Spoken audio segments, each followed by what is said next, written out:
Hello dear learners, welcome back to Vitsiksha. Today's current affairs is brought to you by Vitsiksha. So let us begin. आज का जो date है that is 10th of December and all the important articles are here. Okay, first is citizenship under Citizenship Amendment Act only if claims verified. ठीक है, तो यहाँ पे citizenship amendment act के ऊपर सुप्रीम कोर्ट का एक नया वर्डिक्ट आया है। इसमें बोला गया है कि अगर वो वेरीफाइड होंगे तभी सिटीजनशिप दिया जाएगा टू दी पर्सन्स। ठीक है, आप लोगों को पता होगा 2019 में सेक्शन यहाँ पे I think they are talking about section clause 6B। ठीक है, सिटीजनशिप अमेंडमेंट एक्ट का जो 6B है, 6B of citizenship amendment act, I think उसके बारे में यहाँ पे बात की जा रही है। So this is the first article जो हम पढ़ेंगे अभी। Second is India Nepal army exercise concludes in Uttarakhand. ये एक्सरसाइज का नाम है सूर्य किरण। ये बहुत मेजर एक्सरसाइज है, it is done between India and Nepal. तो ये काफी बड़ा एक्सरसाइज है जो कि हमें पता होना चाहिए। एंड थर्ड इज हमारे स्टेट में जो फॉरेस्ट एरियाज का है उनका बहुत ही ज्यादा डिग्रेडेशन हो गया है, तो उसके बारे में यहाँ पे चर्चा की जा रही है। ठीक है, तो ये तीनों आर्टिकल आज के काफी इंपॉर्टेंट है।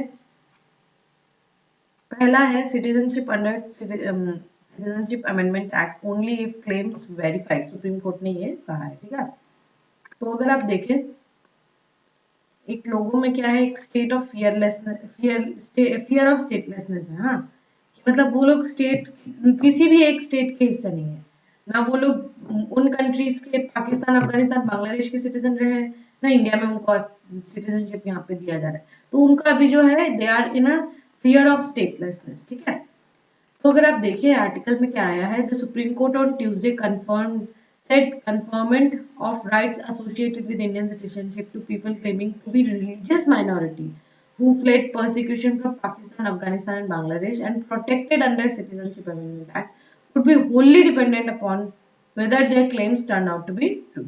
तो जो भी रिलीजियस माइनॉरिटी है जिनका रिलीजियस परसिक्यूशन हुआ है पाकिस्तान, अफगानिस्तान और बांग्लादेश में, वो लोग इंडिया में आके वो लोग को सिटीजनशिप मिल सकता है under section 6B of the citizenship amendment act. तो वो उनको मिलेगा, बट पहले उनका स्टेटस चेक किया जाएगा, क्या सच्ची में उनका रिलीजियस प्रोसिक्यूशन हुआ है और क्या वो सच्ची में they are from the minority segment of the society of our neighbour. तो वो हमें चेक करना होगा and then we will be able to give them the citizenship rights. ठीक है, the court said that the Citizenship Amendment Act of 2019 had introduced changes in favor granting enforceable rights to a persecuted religious minority from the country. Every such claim would have to inquire and to be verified by authorities. तो पहले inquiry बैठेगी, verify करेंगे authorities, उसके बाद ही citizenship जो है वो मिलेगा। ठीक है, The oral observation from a bench of Chief Justice of India Surya Kant and Justice Joy Malia Bagchi came on petition filed by an NGO Atmadeep। ठीक है, इनके द्वारा जो NGO है, NGO Atmadeep, उन्होंने ये petition फाइल किया था। सिटीजनशिप अमेंडमेंट एक्ट जो है ये 2019, इन्होंने सिटीजनशिप अमेंडमेंट एक्ट ऑफ 1955 को चेंज किया। ठीक है, अमेंड किया। इसमें बोला गया है कि 6 जो रिलीजन है, ठीक है, 6 रिलीजन है, वो यहाँ पे क्या है, यहाँ पे क्या है कि सिटीजनशिप जो है वो 6 अनडॉक्यूमेंटेड नॉन मुस्लिम कम्युनिटीज को दिया जाएगा। ठीक है, कौन कौन से नॉन मुस्लिम कम्युनिटीज है, Hindu, Sikh, Buddhist, Jains, Parsis and Christian. ठीक है, ये सारे 6 कम्युनिटीज जो है जिनका रिलीजियस परसिक्यूशन हुआ है अफगानिस्तान, पाकिस्तान और बांग्लादेश में, वहां से उनको जो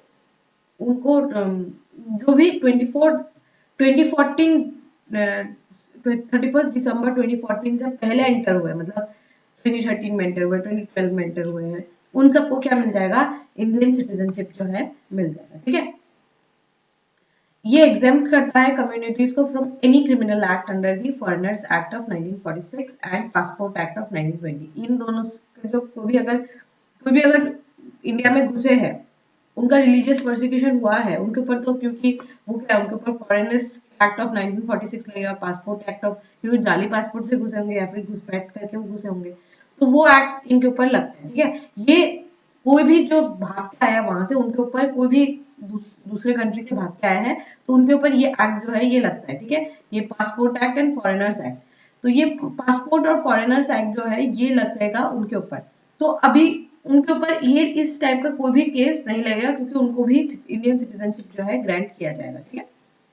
ये एक्ट उनके ऊपर लगाया जा रहा है जो कि इलीगली एंटर कर रहे हैं विथ एक्सपायर्ड वीजा परमिट, ठीक है। अगर फिर जाली वीजा परमिट भी लेके आए हैं तो भी उनके ऊपर ये एक्ट जो है लागू होगा।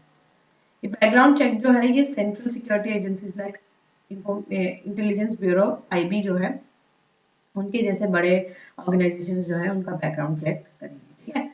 So this was the first article. Second is India Nepal exercise concludes in Uttarakhand. तो ये उत्तराखंड में जो है पिथौरागढ़ में वहां पे एक्सरसाइज चल रहा है, नाम क्या है, सूर्य किरण जो है ये एक्सरसाइज है, ठीक है।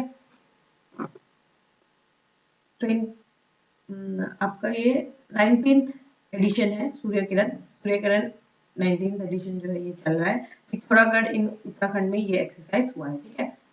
Marking the end of intensive combat training cycle, the Director General of Military Operations (DGMOs) of Indian and Nepal armies jointly witnessed by 2-day battalion level validation exercise at foreign training node in Pithoragarh. तो पिथौरागढ़ में उत्तराखंड में ये exercise हुआ है। तो दोनों army ने क्या शोकेस किया, tactics, joint tactics technique, procedure for counter terrorism operation mandated under the chapter 7 of UN charter. तो चैप्टर 7 ऑफ यूएन चार्टर में दोनों पार्टीज ने अपना जो है एक्सरसाइज कॉम्बैट स्टाइल वगैरह जो है करके दिखा दिए। बस आपको जगह का नाम याद रखना है कि कहाँ पे हुआ है और कौन से दो देशों के बीच में हुआ है। ड्रिल्स ने क्या लिखा है, cutting edge technologies, ISR is intelligence surveillance and reconnaissance, ठीक है। And precision targeting, drones, advanced day-night weapons. Then we have AI-enabled surveillance feed, unmanned operational and logistic platforms, and secured battlefield communication system, ठीक है। ये सारा जो है इस में हुआ है।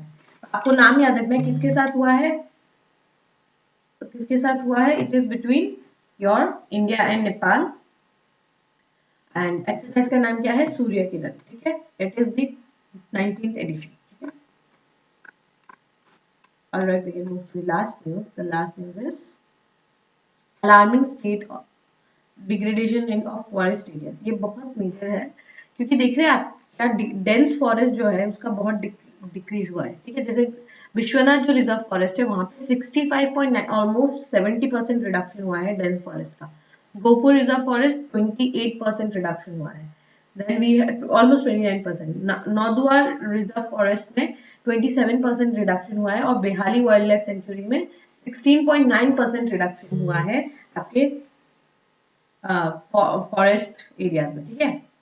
फॉरेस्ट एरियाज में इतना सारा रिडक्शन हुआ है। तो यहाँ पे वही सेम बातें लिखी हुई है कि जो एंथ्रोपोजेनिक एक्टिविटीज है, ठीक है, anthropogenic is human made activities जो है उनके कारण जो है इतना लेवल ऑफ डिग्रेडेशन हुआ है फॉरेस्ट एरियाज का, despite they have been given the status of reserve forest, लेकिन रिडक्शन तो बहुत ज्यादा हुआ है। दैट मीन्स ये जो रूल्स है उनको अच्छे से इम्प्लीमेंट नहीं किया गया है एंड अभी भी एक्सप्लोइटेशन ऑफ द फॉरेस्ट वो कंटिन्यूअसली चल रहा है, ठीक है। ये सैटेलाइट इमेजरी है उन्होंने बताया। carried out by Reserve Forest of North Bank observe agricultural land open forest increased rapidly, ठीक है। ओपन फॉरेस्ट वो होता है जो ट्रीज जो फॉरेस्ट होता है वो आउटसाइड द फॉरेस्ट एरिया जो है उनको कहा जाता है ओपन फॉरेस्ट, वो तो इंक्रीज हुए हैं। एग्रीकल्चरल लैंड में भी एग्रीकल्चरल फॉरेस्ट्री भी इंक्रीज हुआ है, लेकिन जो डेंस फॉरेस्ट है, जो घने जंगल है ना, जहाँ पे इकोसिस्टम रहता था, वो रिड्यूस हो चुका है एंड इंक्रोचमेंट भी काफी हद तक हुआ है, जिसके कारण ये जो इशू है हम देख रहे हैं, ठीक है। ये इशू जो है हम जनरली देख रहे हैं। The universities were carried out by researchers of team of the Roha College, Guwahati University, and Dimoria College in Behali Wildlife Sanctuary, Vishwanath, Gopur, Nodwar, Singlijan Reserve Forest, using object-based image analysis over 30 years. तो 30 साल का उन्होंने जो है, जैसे कि हमने को ने कल भी देखा था कि कैसे वेटलैंड भी रिड्यूस हुए हैं, सिमिलरली यहाँ पे फॉरेस्ट एरियाज भी रिड्यूस हुए हैं। 30 सालों में बहुत ज्यादा रिडक्शन हमें देखने को मिला है, ठीक है। Landsat 5 and Landsat 8 imagery were used. Data sets were downloaded from USGS Earth Explorer से ये डाउनलोड किया गया था, ठीक है। फाइंडिंग्स ने क्या बोला है कि डिक्लाइन हुआ है dense forest of Behali. Dense forest जो बेहाली में जो है वो रिड्यूस हुआ है, गोपुर में, विश्वनाथ में, नौद्वार में, एंड ओनली सिंगलीजान जो रिजर्व फॉरेस्ट है ना वहां पे थोड़ा सा डेंस फॉरेस्ट इंक्रीज हुआ है, मतलब मेयरली 1.54% है, और यहाँ पे रिडक्शन 70% जो है रिडक्शन हमें देखने को मिलता है। नोटिसेबल जो डिक्लाइन है वो हमें विश्वनाथ रिजर्व फॉरेस्ट में देखने को मिला है। दैट मीन्स ओनली मतलब जो है where by 65 not 70%, okay, 65.92%, almost 66% जो है डेंस फॉरेस्ट का रिडक्शन हुआ है इन दी 30 years। दैट मीन्स विश्वनाथ जो रिजर्व फॉरेस्ट है वहाँ पे anthropogenic human made activities like road, infrastructure, school, ये सब एग्रीकल्चर जो एक्टिविटीज है वो इंक्रीज हुए हैं, ठीक है। उसके कारण जो है डेंस फॉरेस्ट का रिडक्शन हुआ है। क्लियर हुआ? So this was the news regarding your forest, state of forest। ये आप लोगों को आंसर में आप लोग इसको यूज कर सकते हैं, ठीक है। Alright, with this we have come to end of today's session. If you have liked this session, don't forget to give a like and write down in the comment section. We will meet in the next session very soon. Till then, study hard, take care, and thank you.